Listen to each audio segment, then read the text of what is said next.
आर्य शब्द के बारे में बताना। द वर्ड आर्या एज क्या है? ये कास्ट है।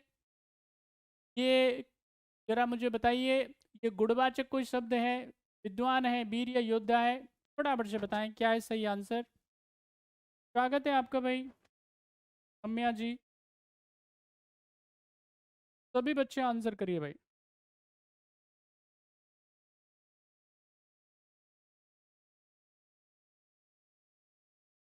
बहुत बढ़िया, वेरी गुड, नाइस। चलो,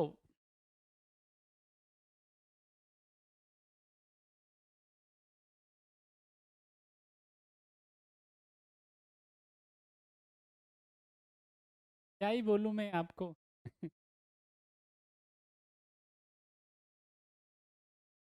क्या ही मैं बोलूँ आपको।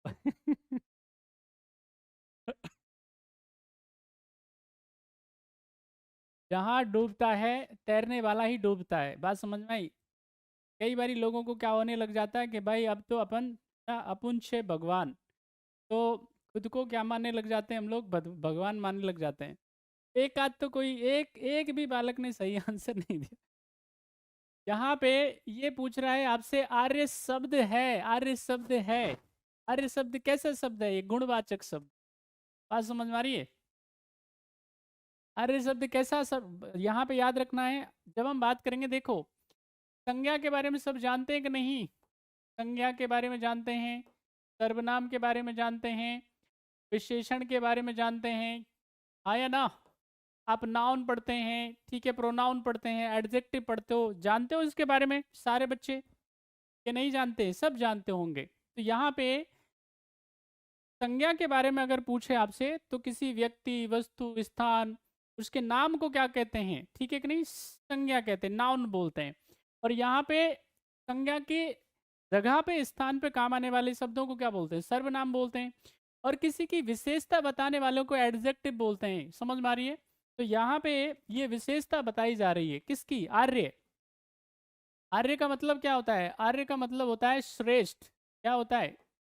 श्रेष्ठ, महान। बात समझ में आ रही है? अच्छे कुल वाला, ऊंचे कुल वाला, समझ में आई? अच्छे ब्लड वाला, उसको क्या बोला जाता है? उसको आर्य बोला जाता है। तो यहाँ पे जिस वे में आपसे सवाल पूछा गया है, उसी में जवाब दिया करें मारुतियों। ध्यान से क्वेश्चन को नहीं पढ़ेंगे तो फिर क्या होगा? ऐसा ही होगा। ये मीनिंग है। आर्य का मतलब क्या हो सकता है? श्रेष्ठ। लेकिन जरूरी नहीं है कि सारे के सारे आर्य योद्धा ही थे। ऐसा नहीं होता है। तो यहाँ पे ध्यान रखें बड़े ध्यान से। रोज मैं डेली बोल रहा हूँ भाई, देखो ऐसा है। मैं आपको स्पष्ट शब्दों में बताऊं, ना तो मेरे पास में बिल्कुल समय है। मैं ज़्यादा पसंद करता हूँ कि मैं यहाँ पे आने से ज़्यादा अच्छा होगा कि मैं अपने बैठ करके किताब पढ़ लूँ आराम से, कुछ नहीं तो आराम से बैठ करके कहीं घूमने फिरने चला जाऊँ। बिल्कुल भी समय नहीं है हमारे पास में, 1% भी नहीं है। मैं 2-3 घंटे बैठ करके कोई तुम्हारे लिए क्वेश्चंस बनाए, और उसके बाद में फिर क्या है, मैं इधर एक्सप्लेन करूँ, उस पर पीपीटी बनाऊँ, उस पर 5-6 घंटे खर्चा होता है। तो भाई ऐसा है, आपको ऐसा लग सकता है, ज़्यादातर बच्चों को ऐसा लग सकता है कि यहाँ पे ये जो मास्टर है इसमें बिल्कुल इसका सॉफ्टवेयर उड़ गया है। एक्चुअली में ऐसा नहीं है। मैं फिर बता रहा हूँ आपको, एग्जामिनेशन निकालना अलग बात होती है, पढ़ाई लिखाई करना अलग बात होती है। यहाँ पे डेली जब तक आप पीवाईक्यू में पार्टिसिपेट नहीं करेंगे, एमसीक्यू में पार्टिसिपेट नहीं करेंगे, तब तक पता ही नहीं चलेगा। जो बच्चा जितने ज़्यादा सवाल सॉल्व करेगा, जितने मैक्सिमम क्वेश्चन सॉल्व करेगा, अगर कैसे किसी भी बच्चे को अगर आईएएस में सिलेक्शन चाहिए तो 20 से लेकर के 30,000 क्वेश्चन अटेम्प्ट करे वो।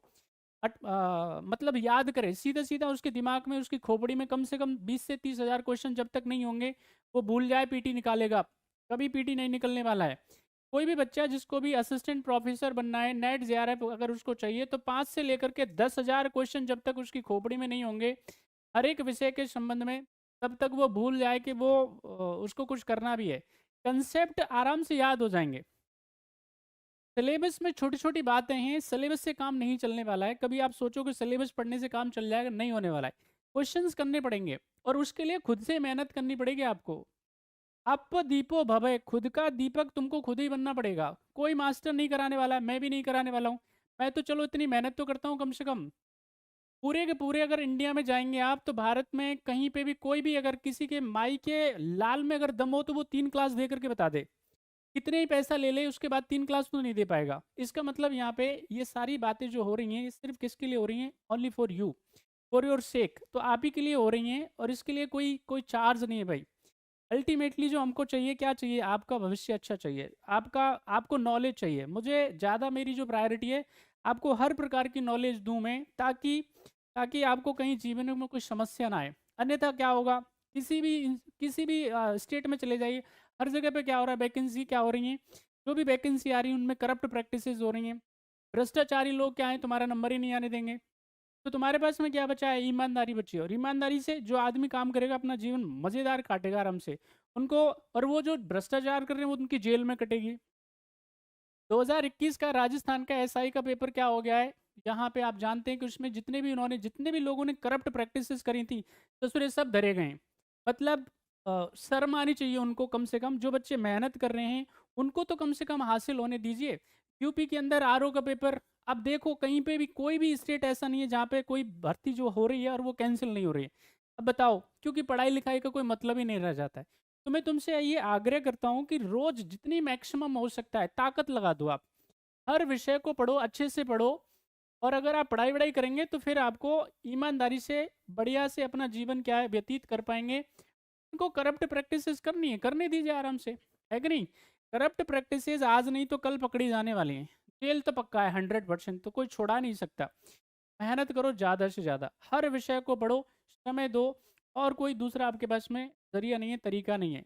तो डेली आपको, मुझे लगता है कि इस क्लास को मिस नहीं करना। बाकी को जितनों कर सक, अगर मान लेते हैं और कोई क्लास नहीं कर पाते मत करो, लेकिन कम से कम ये क्लास किसी भी कंडीशन में मत छोड़ा करो आप।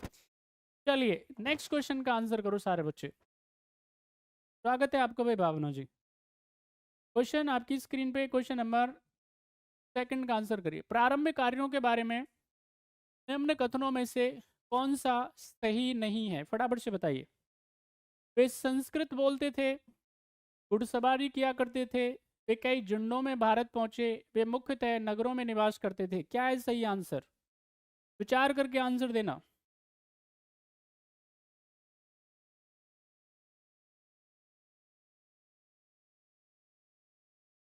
क्वेश्चन आपकी स्क्रीन पे है, फटाफट से आंसर करिए। आरंभिक कार्यों के बारे में जल्दी बताएं मुझे, क्या है सही आंसर?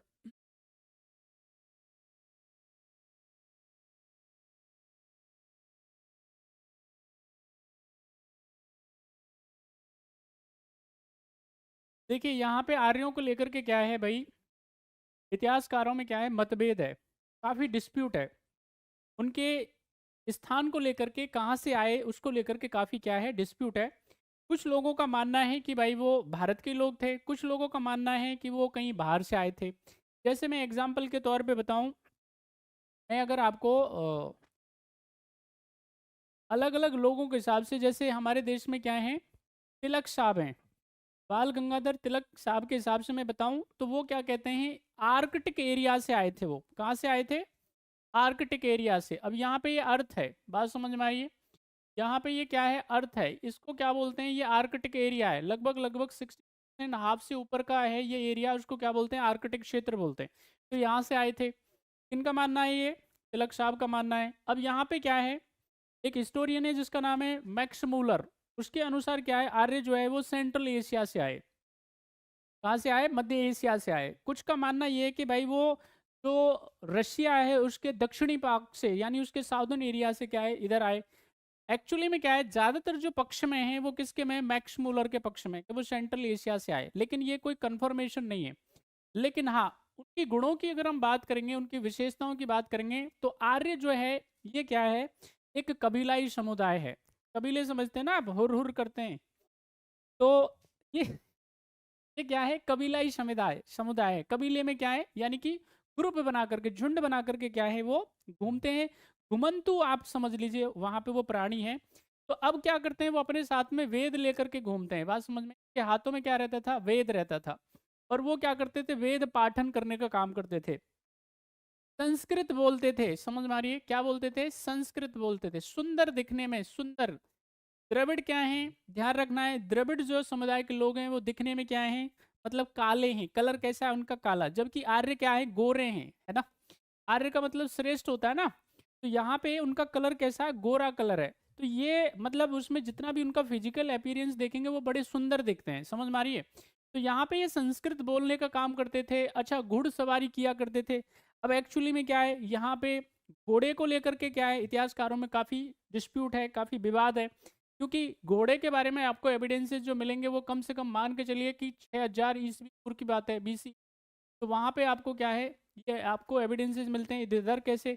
इसके अलावा यहाँ पे वो क्या है, ग्रुपों में आते हैं ना, कबीले के तौर पे वो क्या है रहते थे। तो यहाँ पे ये आंसर नहीं है, ये मुख्यतः नगरों में रहते थे। काहे ऐसा, इसका आंसर ये क्यों है, देखिए अगर मैं बात करूँगा किसके बारे में, हड़प्पा संस्कृति के बारे में, ठीक है कि नहीं, किसके बारे में, अगर मैं हड़प्पा कल्चर के बारे में बात करूँगा तो हड़प्पा कल्चर कैसी है, ये टाउन प्लानिंग, यहाँ पे जब क्या होती है टाउन प्लानिंग की बात होगी, नगर नियोजन की बात होगी, तो वो किसकी विशेषता है, वो हड़प्पा सभ्यता की, सिविलाइजेशन की बात है। तो इसका मतलब हड़प्पा सभ्यता कैसी है, शहरी सभ्यता है। शहरी सभ्यता का मतलब जिसकी अर्थव्यवस्था या इकोनॉमी का आधार क्या हो, ट्रेड हो, बिजनेस हो, प्राइमरी जो इकोनॉमिक एक्टिविटी है वो क्या हो, व्यापार हो, बिजनेस हो। जबकि यहाँ पे जो वैदिक सभ्यता है वो कैसी है, ग्रामीण है। कैसी सभ्यता है, ग्रामीण, ठीक है कि नहीं। रूरल यहाँ पे क्या है, ये सभ्यता है, सिविलाइजेशन है। रूरल कैसे पता करेंगे, ग्रामीण अगर मैं बात करूंगा क्षेत्रों में तो उनके अर्थव्यवस्था का आधार क्या होता है, पशुपालन, यानी डोमेस्टिकेशन ऑफ एनिमल बोलते हैं आप उसको। पशुपालन के अलावा और क्या, खेती। देखिए खेती बाद में आता है, पशुपालन पहले आता है, समझ में आ रही है आपको। बिना पशुओं की खेती हो नहीं सकती है, इसलिए अच्छे से समझिएगा। डोमेस्टिकेशन ऑफ एनिमल पहले आता है, देन एग्रीकल्चर आता है। तो यहाँ पे ये जो वैदिक संस्कृति है, ये सभ्यता है, इसकी का अर्थव्यवस्था का जो आधार है, इकोनॉमी का जो बेस है वो क्या है, पशुपालन और खेती बाड़ी। यहाँ पे जो बिजनेस व्यापार है, ट्रेड है, वो क्या है, वो गौण धंधा है, यानी छोटा, आप कह सकते हैं कि सेकेंडरी उसमें काम है। तो इसका सही आंसर जो हो जाएगा वो क्या है भाई, D is the right answer.